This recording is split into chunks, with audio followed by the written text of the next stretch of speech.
కార్యక్రమానికి విచ్చేసిన వందలాది మా గౌడ సోదరులకు సర్దార్ సర్వాయి పాపన్న జన్మదిన శుభాకాంక్షలు.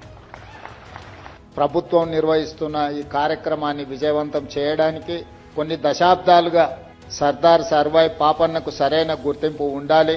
వారి విగ్రహం బహుజనులకే కాదు తెలంగాణ సమాజానికి ఆదర్శంగా నిలబెట్టాలి అన్న ఆకాంక్ష ఈనాడు నెరవేరబోతుంది.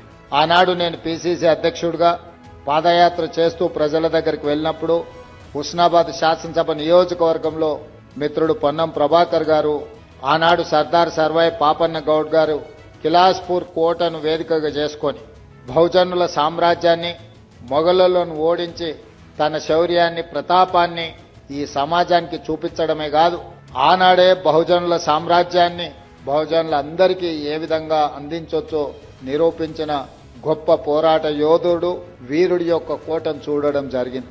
ఆ రోజు ఆ పక్కన చూసిన గత ప్రభుత్వాలు ఆ కోటను మైనింగ్ లీజులకిచ్చి చరిత్రలో కిలాస్పూర్ కోటనే కాలగర్భంలో కలపాలని ఆలోచన చేసింది.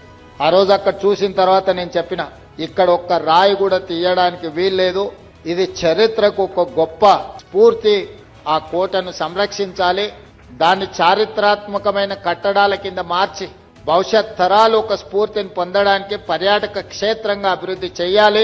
మన ప్రభుత్వం వస్తుంది, తప్పకుండా శ్రీమతి సోనియా గాంధీ గారి నేతృత్వంలో ఏర్పడబోయే ఇందిరమ్మ రాజ్యం ప్రజాపాలనలో తప్పకుండా అభివృద్ధి కార్యక్రమాలు చేపడతామని ఆ రోజు అక్కడనే చెప్పడం జరిగింది.